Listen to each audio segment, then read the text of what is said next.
श्रीभगवानुवाच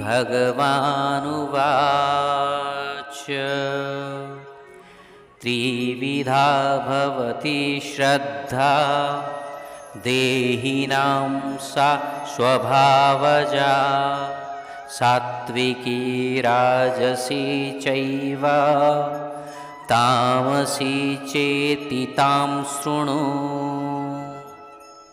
बंधुगण, जो पूजा शास्त्र विधि अनुसार होई न थाए किंतु पूर्ण श्रद्धा सहित करा जाई थाए, सेपरी पूजा को कौन मानिबा?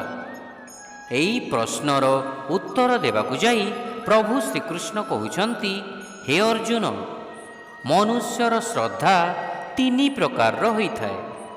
श्रद्धा मनुष्यर स्वभाव उत्पन्न होई थाए, अर्थात मनुष्य तार अनंत जन्मरे करिथिबा कर्मर संस्कार ठारू श्रद्धा उत्पन्न होई थाए।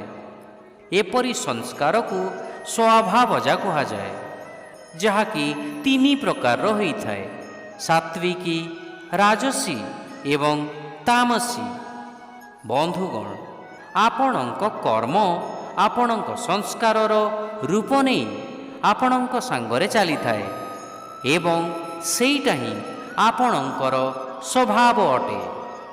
शिक्षा परम पुरुष भगवान कहिले प्रत्येक मनुष्य अंतर्निहित श्रद्धा सहित जन्म होई थाई, जहा तीन प्रकार अटे, सात्विक, राजसिक किंबा तामसिक।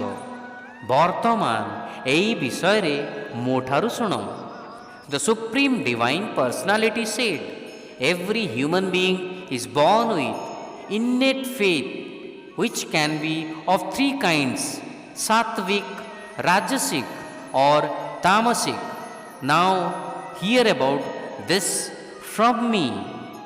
Hare Krishna.